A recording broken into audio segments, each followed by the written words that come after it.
अस्सलाम वालेकुम नाजरीन, welcome back to my YouTube channel.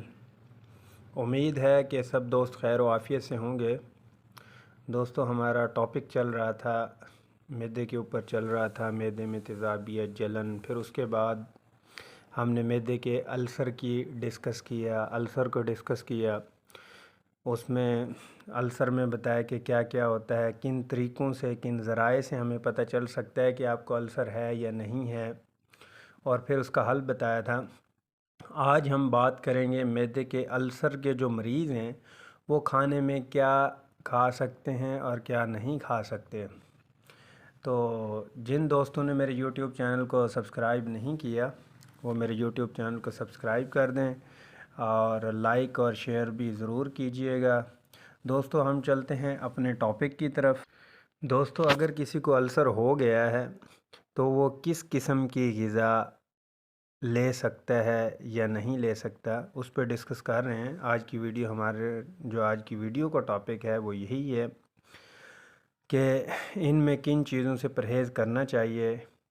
तो दोस्तों, वीडियो को एंड तक देखिएगा ताकि पूरी बात आपकी समझ में आ सके और इस पर अमल कर सकें। मैदे के अल्सर के पीछे बहुत सारी रीज़न्स होती हैं। स्ट्रेस भी आ जाती है। एच पेलोराई अगर आपके जिस्म के अंदर आ गया है तो वो एक लॉन्ग अरसा तक भी रह सकता है, जिसकी वजह से केयर ना करना, ट्रीटमेंट ना करवाना। पाकिस्तान में मोस्टली लोग जो स्पेशली खाने में मिर्च मसालों वाली चीज़ें यानी स्पाइसी चीज़ें ज़्यादा इस्तेमाल करते हैं, जिसकी वजह से मैदे के अंदर जो लाइनिंग है वो ख़राब हो जाती है और अल्सर की वजह से शिकायत का बायस बनती है। अब मैं आपको बताने लगा हूँ जिन चीज़ों का इस्तेमाल नहीं करना आपने।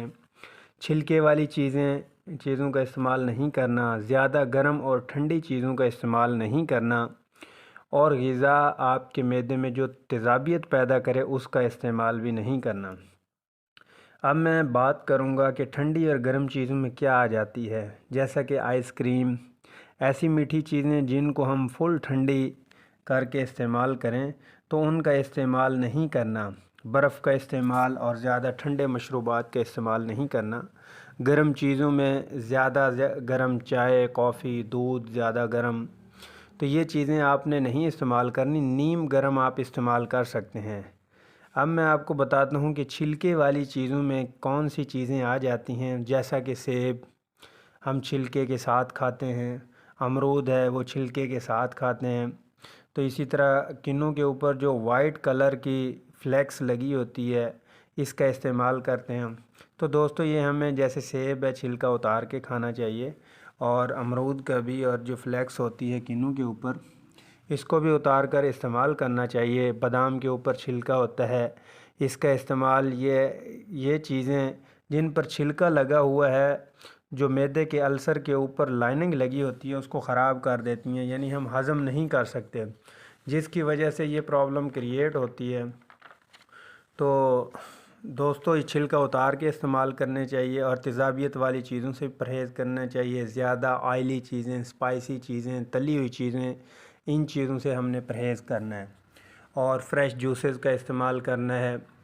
तो उम्मीद है कि दोस्तों आपको वीडियो अच्छी लगी होगी। जिन दोस्तों ने मेरे YouTube चैनल को सब्सक्राइब नहीं किया अभी तक तो वो सब्सक्राइब कर दें। तो अपना ख़याल रखिएगा, दोस्तों का ख़याल रखिएगा। तो इंशाल्लाह मिलते हैं नेक्स्ट वीडियो में।